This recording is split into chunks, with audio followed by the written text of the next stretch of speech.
kita hormati kewenangan dan keputusan dari masing-masing lembaga negara. Itu proses konstitusional yang biasa terjadi di lembaga-lembaga negara yang kita miliki.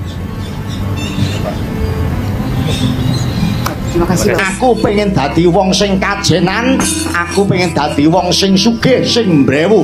Turutana jimat jamus kalimasada. Cerita Petruk Dadi Ratu adalah salah satu lakon dalam cerita wayang yang terkenal di Indonesia, khususnya dalam budaya Jawa. Cerita ini sering dibawakan dalam pertunjukan wayang kulit dan memiliki makna yang mendalam tentang kepemimpinan, kekuasaan, serta kebijaksanaan. Dalam cerita ini, Petruk yang biasanya dikenal sebagai salah satu punakawan yang lucu dan bijak, tiba-tiba menjadi raja. Kisahnya berawal dari keadaan di mana kerajaan mengalami kekacauan dan para pemimpinnya serta kesatria utama tidak mampu untuk menangani masalah yang ada. Dalam situasi tersebut, Petruk yang biasanya berada di pinggiran kekuasaan justru naik ke tampuk kepemimpinan. Petruk yang awalnya hanya seorang punakawan dengan sifatnya yang sederhana dan suka bercanda, harus menghadapi tanggung jawab besar sebagai seorang raja. Bapak ada tarian yang Baru 2 minggu.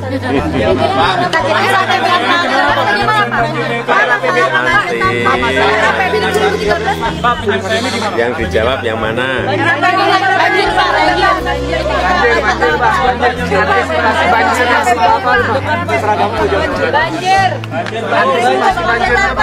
Satu aja lah.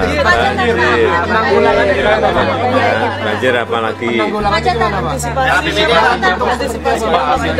Ingin membuat ruang terbuka Satu toh. Ini belum ini. Pak, Mas saya ini dari sini pindah sini, sini pindah sini,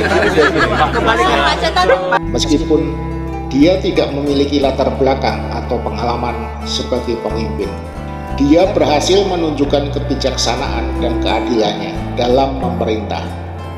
Namun, cerita ini juga menggambarkan sisi lain dari kekuasaan, di mana seorang pemimpin bisa tergoda oleh kekuasaan yang dimilikinya.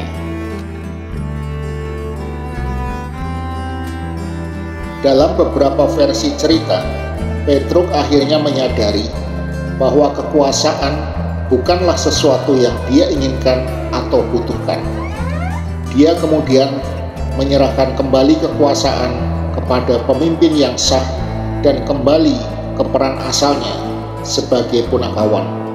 Lakon ini sering dianggap sebagai kritik sosial terhadap pemimpin yang tidak bijaksana atau tidak kompeten.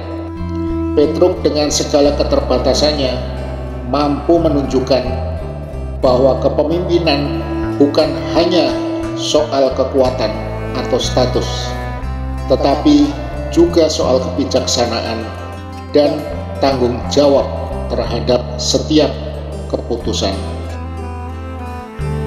Hai, saya duga banyak yang penasaran dengan putusan Mahkamah Konstitusi yang akan mengubah konstelasi Pilkada 2024 ini. Putusannya nomor 60 garis miring PUU 22 garis miring 2024. Intinya putusan ini mengubah pasal 40 ayat 1 Undang-Undang 10 2016 tentang pemilihan gubernur, bupati, dan wali kota. Nah, pasal 40 ayat 1 tadinya itu untuk mengajukan pasangan calon ada ambang batas pencalonan, yaitu 20% kursi atau 25% akumulasi suara sah. Oleh putusan ini diubah jadi mengikuti pola prosentase seperti kalau orang mau mengajukan diri sebagai calon independen alias non-partai. Supaya terbayang, misalnya Jakarta itu DPT-nya masuk kategori yang ketiga, yang C, yaitu 6 juta sampai 12 juta. Berarti kalau satu atau beberapa partai itu punya suara totalnya 7,5%, sudah bisa mencalonkan. Nah, kalau untuk calon bupati dan wali kota hitungannya berbeda ya.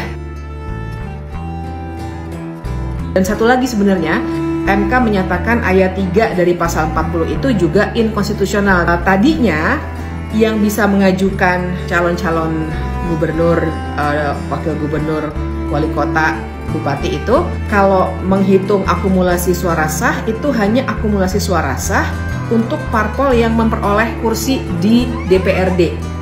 Nah, ayat 3-nya itu dihapus. Jadinya sekarang akumulasi suara sah itu yang tadi hitungannya ya, misalnya Jakarta 7,5%, itu juga bisa dihitung bersama dengan parpol yang tidak memperoleh kursi. Nah, apa nih maknanya fenomena kota kosong yang dikhawatirkan?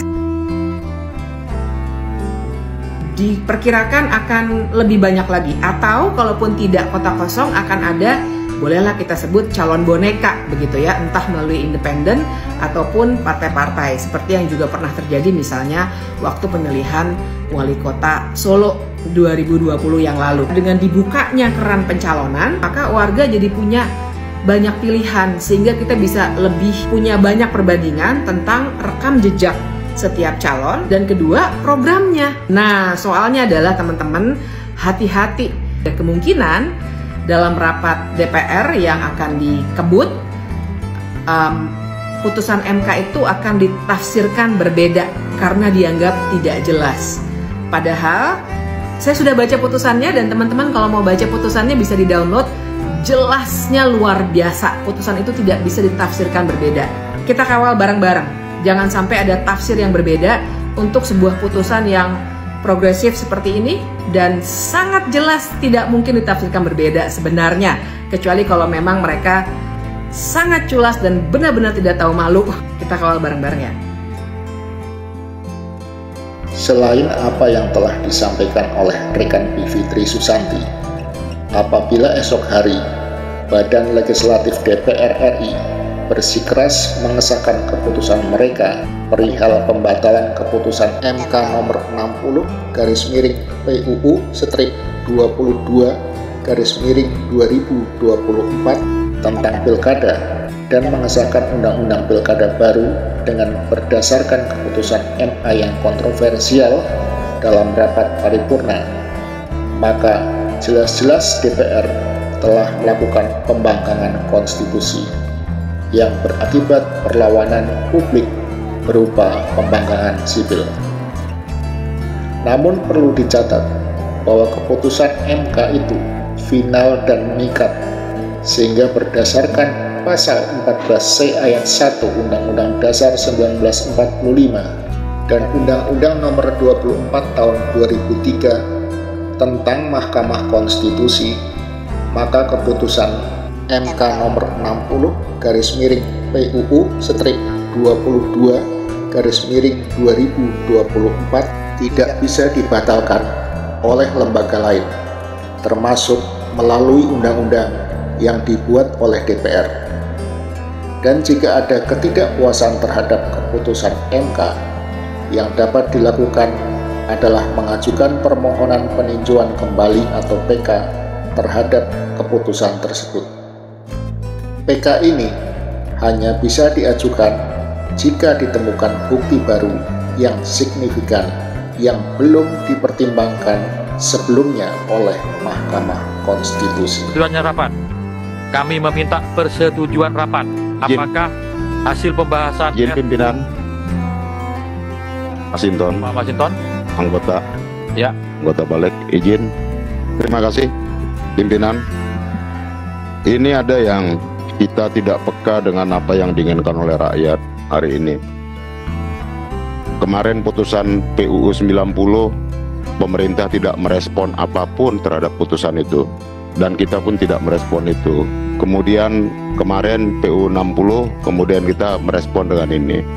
Tentu saya berpandangan Pak Menteri yang mewakili pemerintah bahwa putusan Mahkamah Konstitusi itu adalah upaya menyelamatkan demokrasi dengan jalan konstitusi.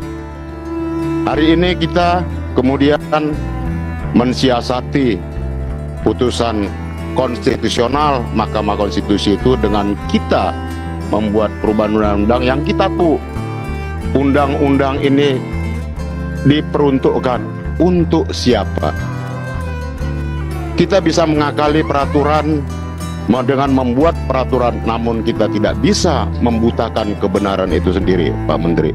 Biarlah forum ini, Pak Menteri, Menteri Dalam Negeri, Menkumham yang baru, sahabat saya, kita menjadi saksi dan pelaku dari keburukan demokrasi hari ini. Wabillahi taufiq wal hidayah. Wassalamualaikum warahmatullahi wabarakatuh. Waalaikumsalam warahmatullahi wabarakatuh. Kita minta persetujuan dulu ya. Tadi, apakah hasil pembahasan RUU tentang perubahan keempat atas Undang-Undang Nomor 1 Tahun 2015 tentang penetapan peraturan pemerintah pengganti Undang-Undang Nomor 1 Tahun 2014 tentang pemilihan gubernur, bupati, dan wali kota menjadi undang-undang dapat diproses lebih lanjut sesuai peraturan perundang-undangan? Alhamdulillah.